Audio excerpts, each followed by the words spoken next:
Joseph Dellaporta, RM2.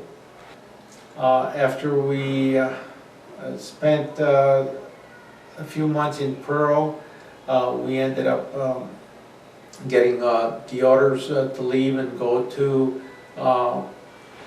Westpac at the coast in Nam. But we ended up, our home port away from home was the Philippines. On the way there, we stopped at Guam, Midway, all these places that you see in the movies, World War II movies, which was interesting. In the Philippines, we got our rig, the ship was rigged to go to the tour in Vietnam. There we did two major functions that we did on the USS Kepler. I was in the communication side of it, make sure that all our communication was working fine.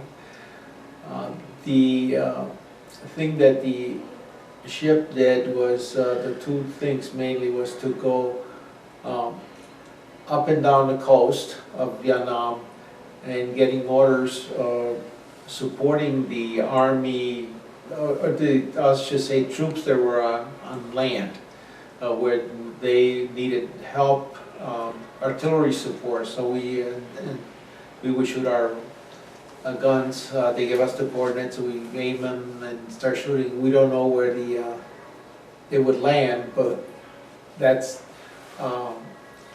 at the time it was amazing to see those guns going off, and a few times we would help.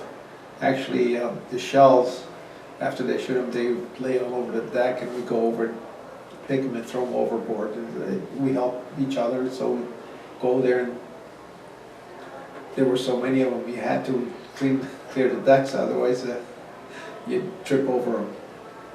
I'm sorry I didn't take one home though. Okay, we were stationed off the coast of Nam. We get as close as maybe a couple hundred yards. That's my estimation. Could have been closer because the Kepler, being a destroyer, is not that big. And we would get a position in certain areas depending on where the action was on shore. And we wait for orders to support artillery. What time, when do we start shooting our 5-inch guns? They started, and when we did start shooting them, there was constant shooting for an extended period of time until we received orders, that was sufficient. And depending on where we were, so those are the things. We'd get stationed here and period of time, then from here we'd go to another location, it all depended on what was happening on shore. My general quarters was in a communication room. That's where we get our gear, and we go there in our communication room and man the stations. But one of the things the other thing that we did was we were the aircraft carrier escorts, so that we did with several carriers there, where we protected them in case they got attacked. Those are the two main functions that we did.